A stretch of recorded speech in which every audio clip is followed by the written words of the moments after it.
Hello everyone, and welcome back to another episode of my Plants vs Zombies playthrough. Last time we continued progressing through the night levels, and in this episode we should hopefully finish the few that remain. And for a conversation topic this episode, oh boy, do I have one. But starting off with, we have football zombies, screen doors, and cone heads, oh my. But anyways, for the conversation topic this time, I want to talk about how I narrowly avoided working for a terrible job. And what you should look out for as a massive red flag, if any of you happen to be job hunting as well. Now, I'm not gonna say what the name of the company was for obvious reasons. But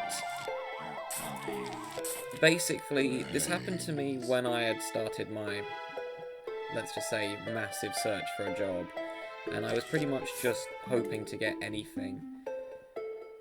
Now, the company in question, instead of me applying to them, they reached out to me, saying that they saw my CV online. Which, let's just say, isn't the best thing to look for, to have when looking for a job. Because if someone usually reaches out to you, it means you've been what is known as headhunted, which is when they look specifically for someone who fits their company well. But because I had no prior work experience other than the volunteer work I had done at this point, it just was a bit suspicious.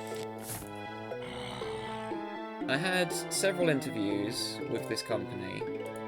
The first one I did okay in, at least I think I did. I was able to ask relevant questions, I was able to figure a few things out.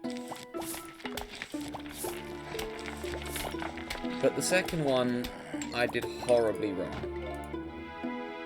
And when I mean I did it horribly wrong, I mean it was the worst interview I think I'd ever done. I was completely panicking because I didn't think I'd even get past the first interview. I couldn't think of anything good to say. I constantly stuttered my words. But they said I'd made it to the final stage.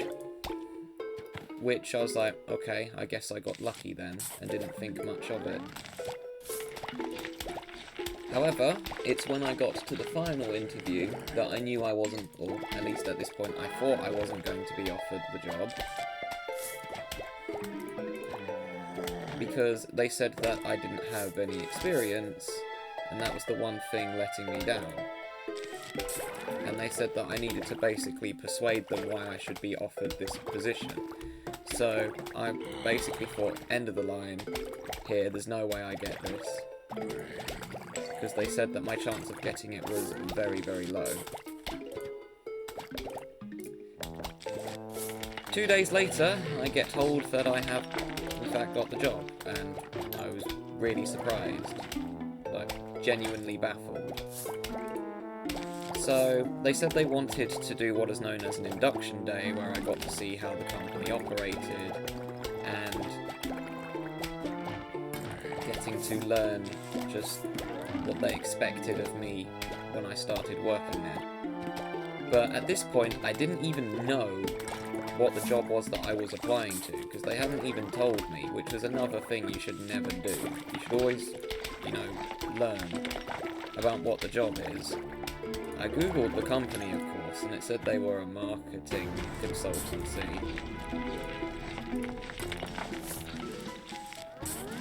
Which made me think, oh, I'm just going to be presenting in front of people on the company's behalf and probably going to be working with clients or stuff. It wasn't at all. It was door-to-door sales, which I absolutely would never want to do, considering that you basically just annoy people.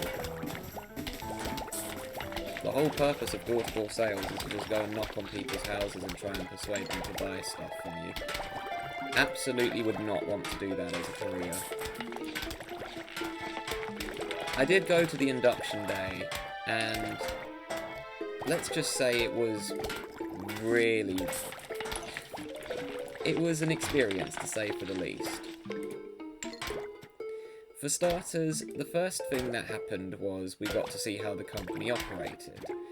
And I kid you not, they had a morning meeting where you were forced to be stood up the entire time. Which, never a good idea. Because that's just how you cause your workers to not be very happy. And I didn't enjoy being forced to be stood up for nearly an hour just seeing how the company worked. The next thing that they did was they basically said who made the most amount of sales and gave them a big congratulations. They also played really loud music, which made it quite difficult to hear what the main person running the meeting was saying, which again, probably shouldn't do that because we couldn't really hear anything. But eventually I realised that there's no way I'm going to be able to cope with this job, because they would have expected me to travel nearly an hour and a half each day to get to the workplace. It was 10 o'clock till 8 o'clock, which is just 10 hours with only a 1 hour lunch break, which it's 9 hour working days, which I feel is a bit too much. Even my current job that I do at the moment, which is full time, is 7.5 per week. Well, not per week, sorry, per day. I was going to say 7.5 would be way too low for a full time, but 7.5 per day with much more reasonable hours. And, well, they told me what the job was instead of just making me guess.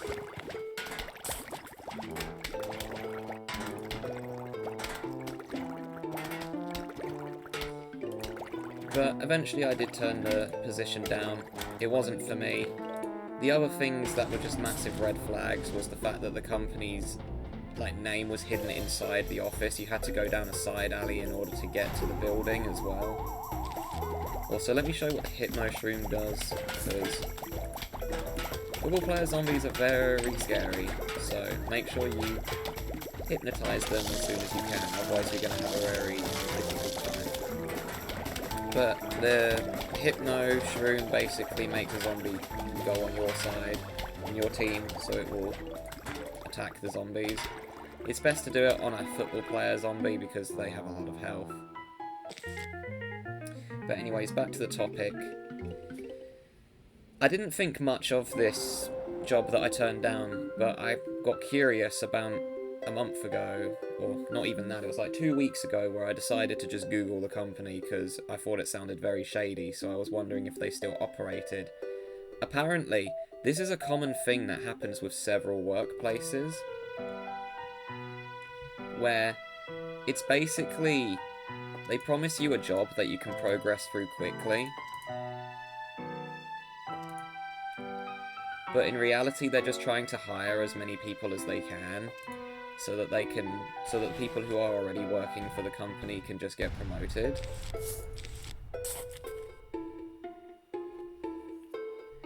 And they're going after people who have just finished uni, or have just finished, or not had a job before, not really had a chance, which I understand that some people would probably be okay with that job, but the least they could have done was told me what the role was without just making me guess.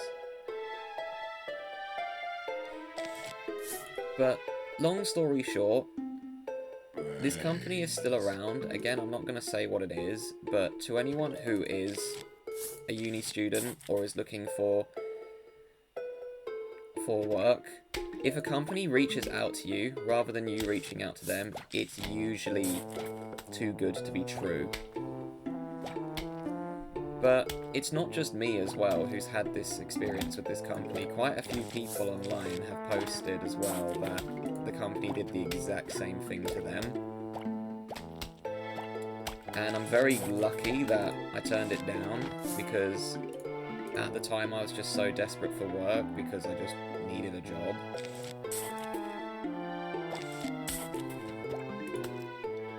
So, because I turned this down, I basically saved myself from being in a very bad working place where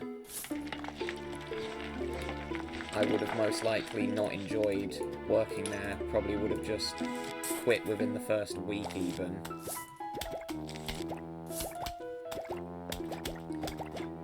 And if it wasn't for that, I probably wouldn't have found my current job, which is significantly better, to the point where when I actually go to my current working place, it doesn't actually feel like I'm working because I enjoy it.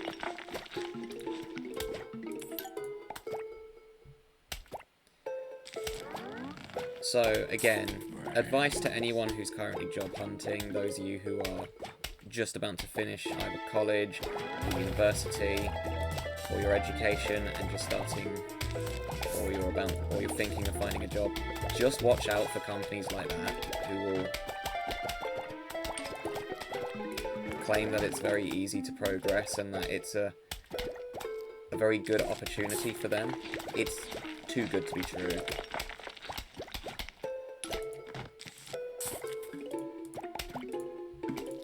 But I'm glad that that was at least out of the way now and I don't have to worry about it.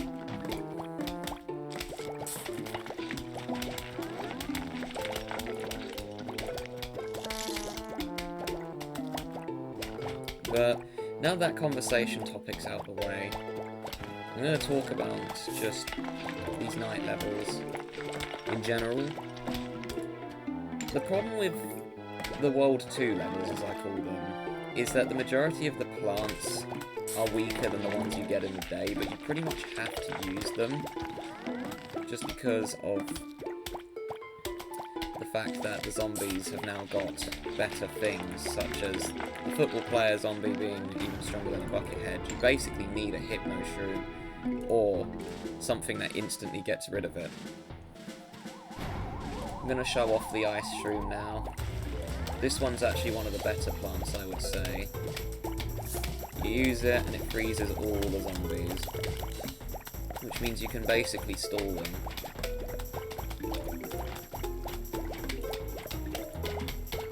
Now, disco zombies will eventually spawn more of their back dancers.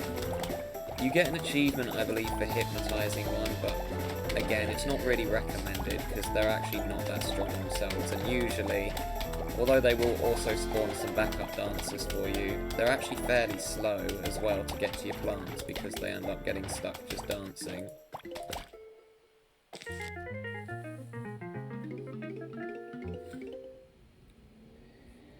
They're really not that big of a problem. You basically just need to have, well, just puff shrooms will get rid of them fairly easily. And if the worst comes to the worst, you can just freeze them like I did.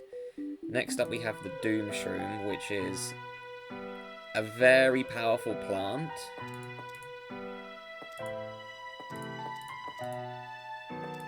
I'll just use my full mushroom team. I haven't got any football player zombies, so we don't need to use them. The Doom Shroom is a very powerful plant, but the problem is it leaves a crater when you use it, which means that you won't be able to put a plant down again.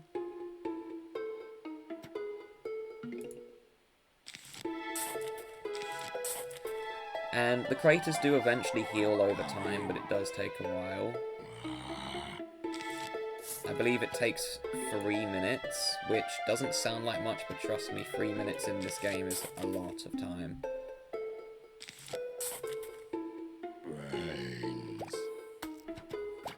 But when I say that it's a very powerful plant, it is a very powerful plant. If you put it in the middle row, it hits everything. So I will show it off on the second wave.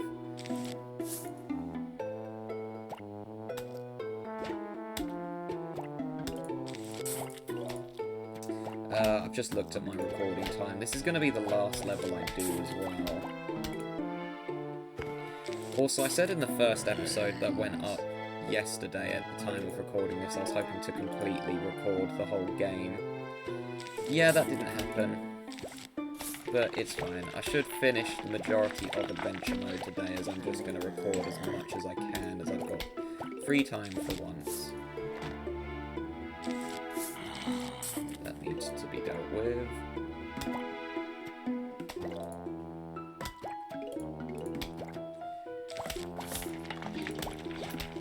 We've nearly finished the night levels, or the first night levels, yeah. Spoiler, there's another set of night levels.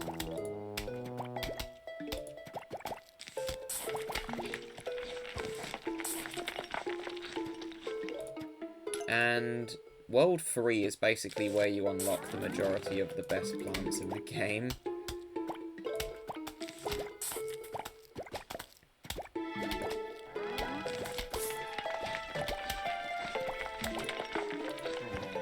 Also, one argument I constantly hear on this game is whether you should use sunflowers or sunshrooms in the night levels. Sunshrooms. You can put 2 down instead of 1 sunflower, which means that you can, you know, build up quicker.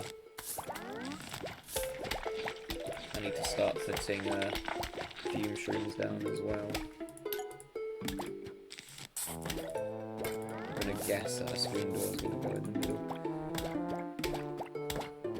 And the other problem with sunflowers is the way how sun-producing plants work is in the first 5 seconds they give you sun after you put them down.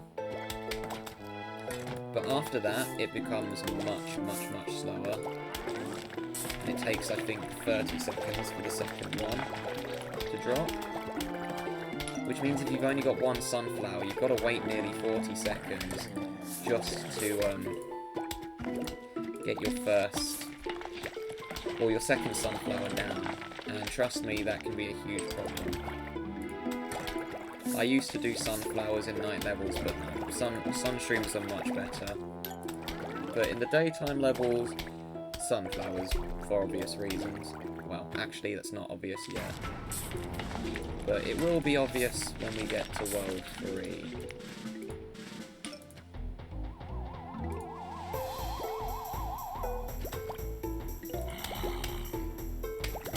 First big wave of zombies here. Also, the flag zombie, if I haven't said this, will move slightly faster than the rest of the zombies in the wave.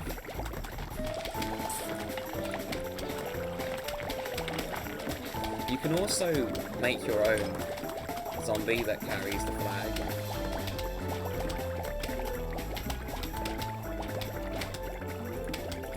Which I think is really cool.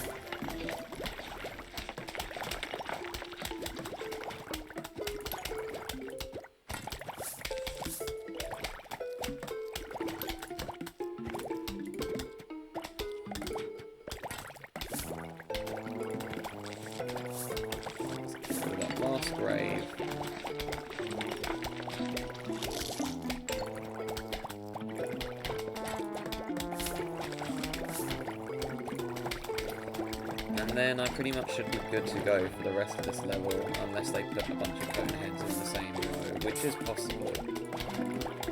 Also, it's 28 Ps to get rid of a cone head, not 20 like I thought. I'm not sure how many it is to get rid of a bucket head. I would guess probably 50. And then football players is like 80.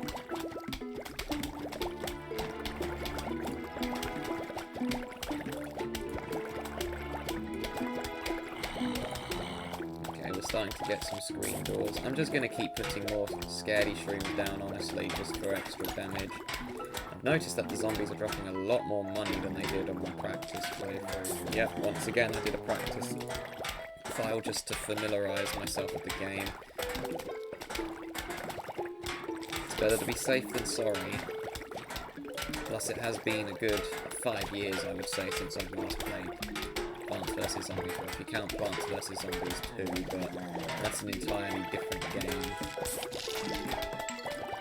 Quite a lot of the plants in the first game haven't even made it back into the second game. Which is a shame, really, because some of my favourite ones didn't even get put in the game. Although I haven't played Plants vs Zombies 2 for ages as well, so...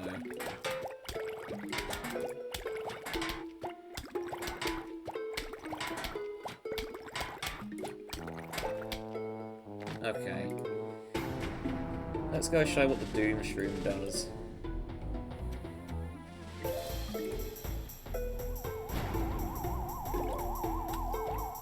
We'll just wait for as many zombies as we can. Okay, that'll do. There we go. Blows everything up. It's a very powerful plant, but it leaves a crater there. And yeah, you can't plant on craters. But we've got another letter, so... Did we win postcode lottery? Hello, we would like to visit for a midnight snack. How does ice cream and brains sound? Sincerely, the zombies. I mean, seems legit. But that is going to be it for this episode, because we're up to 20 minutes. So catch you guys in the next one, and hope you have a fantastic day.